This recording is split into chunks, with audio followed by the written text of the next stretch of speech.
What is up mga pare ko? At ngayon meron tayong tatry na accessories para dito sa ating 2KD engine ng Toyota. Natry nga natin to kung paano siya gumagana at kung talaga bang matatanggal ba talaga niya yung throttle lugs dito sa ating mga makina. So ayun, ito yung tatry natin, electronic throttle controller. Let's go!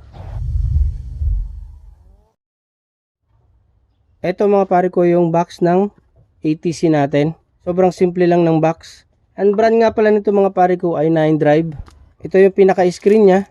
So dito rin tayo magsiset ng moods. Dito rin tayo mag-a-adjust ng level ng moods natin. At dito sa loob, dito natin ngayon makikita yung pinaka-module niya. At saka yung lightning cable para dito sa ating screen. At ito naman, ito yung magiging socket nung sa may pedal natin. So gagawin lang natin, tatanggalin natin yung stock na socket ng pedal natin, tsaka ikakabit natin to, tsaka ikakabit din natin siya. Dito naman ay para na sa module. So yun, mamaya papakita ko sa inyo kung paano siya ikabit sa loob ng sasakyan natin. Pakasimple lang ng accessories na to mga pare ko. Manual at saka may tatlong cable tie. Bago ko ikabit ito mga pare ko, paliwanag ko lang muna sa inyo sa simpleng paraan, simpleng kaalaman, simpleng pagkakaintindi ko lang din dito sa throttle controller natin. Explain ko lang sa inyo kung paano siya gumagana. Marami pa rin walang idea kung paano siya gumagana at baka itanong din nila kung pwede rin sa mga sasakyan nila. So bibigyan ko lang kayo ng konting explanation. So yun, magpapaka-teacher muna ako kahit konti lang. Basically mga pare ko, hindi kasi ito pwede sa lahat ng sasakyan. Lalo na doon sa mga old model na sasakyan. Yung mga old model na sasakyan ay pinapatakbo pa siya ng kable. So para mas madali, halimbawa ito yung pedal natin, no? Yung accelerator dun sa loob. So drawing lang ha. Halimbawa karburador. Ayan, karburador halimbawa to. Sinauna kasi sasakyan ay pinapatakbo pa siya ng kable. So dito sa accelerator may cable tayong nakakabit papunta dito sa karburador natin. Dito naman sa mga modelo, yan, modelo natin, ito yung accelerator natin, ito naman yung throttle body.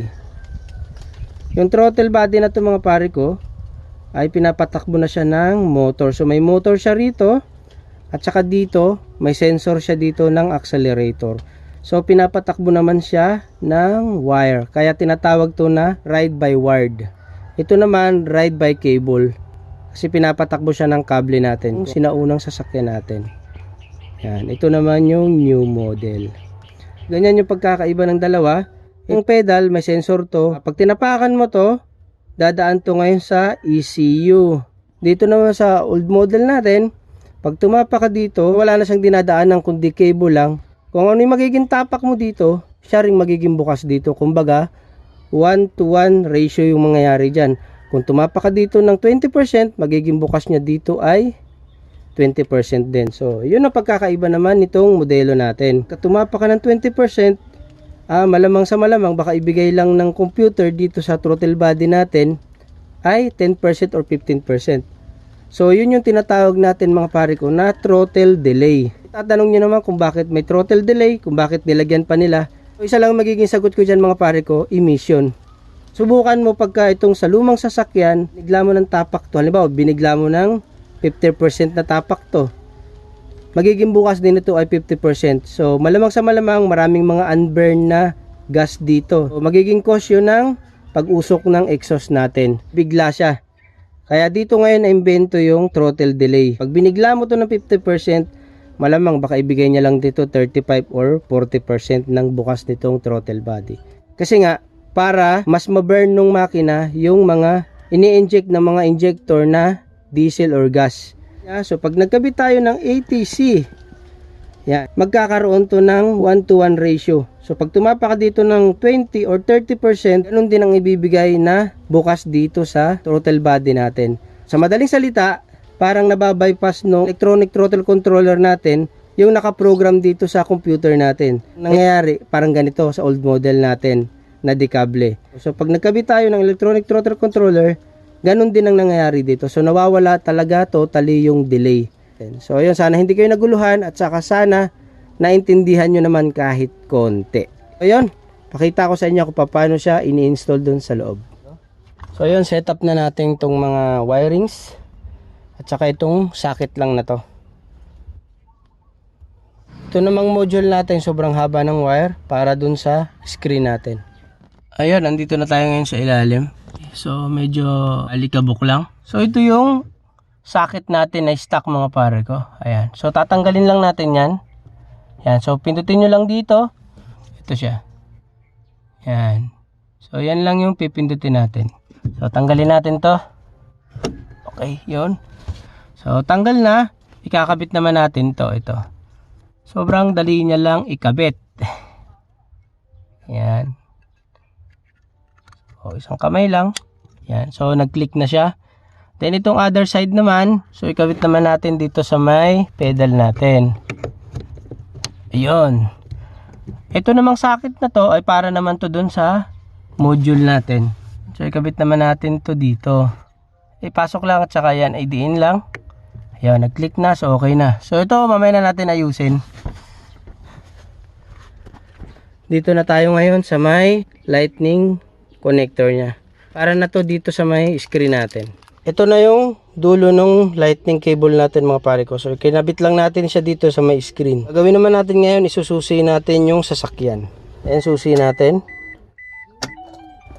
Okay. So hindi ko pa ini-start. So ito yung lalabas sa screen natin mga pare ko. Yan. So ayan, nasa mode siya ng race. Pagka naglipat naman tayo ng mode mga pare ko, pipindutin lang natin tong liwang pindutan na to para magbago tayo ng mode. So ngayon nasa race tayo. Yan, nasa normal, comfort, eco, auto, manual, smart, parking, power, sports, race. Ayan. So napakarami palang mode nito mga pare ko. Nagbago naman tayo ng level ng modes natin. Ayan, dito naman sa may kanang pindutan. Ayan, so nagiging 1 siya, 2, 3, 4, 5, 6, 7, 8, 9. So hanggang 9 yung mode siya mga pare ko. Pala kung gusto nyo baguhin yung UI, yung pinaka-screen na yan, so pindutin nyo lang tong mode. Ayan, so may ganyan tayo. Ayan, parang racing. Ayan, so marami kang pagpipilian mga pare ko. Okay. So, pili lang tayo ng medyo maganda. So, dito tayo. Yan. So, start natin ngayon yung sasakyan. Okay? Kung mapapansin nyo, umaandar na yung sasakyan natin ngayon. So, wala pa siya percentage na lumalabas kasi pa tayo tumatapak ng accelerator. So, tapak tayo. So, nasa normal mode tayo ngayon. Ayan.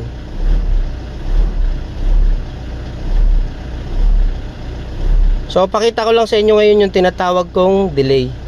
Huwag nyo na lang pansinin yung pa akong luya. So, tapakan natin. O, diba? Ito yung tinatawag na throttle delay mga pare ko. Pag nagtapa ka, halimbawa yan, tinapakan mo bigla, hindi agad siya nagre-response. Yan. So, may delay talaga siya. Natin magpalit ng mode. Teka, may nahirapan ako dun sa UI niya, so walang pangalan. So dito tayo sa try natin dito sa pinakamalakas niya sa sports. Okay, sa sports, so set natin ng 9. Okay, yan, kung makikita nyo, grabe yung response ng throttle natin. So tignan nyo yung throttle response.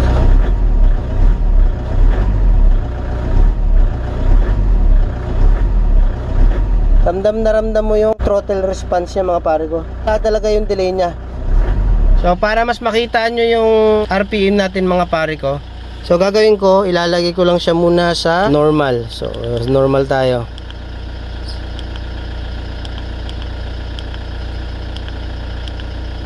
Okay, so nasa normal tayo. Yan, makikita nyo naman, nasa normal. Tapak tayo ng 1000 RPM. So punta tayo sa 1000 RPM. Teka. So ayan mga pare ko, 1000 RPM yan. So magpalit tayo ngayon ng mode. Teka, gumagalaw pa yung one. Ayan. So fix na tayo dyan. Magpalit tayo ngayon ng yung comfort, bumaba siya. Eco. O sa auto, tumataas siya. smart, parking. So power tayo mga pare ko. So ngayon magpalit tayo ng level. Nakikita nyo tumataas din yung RPM.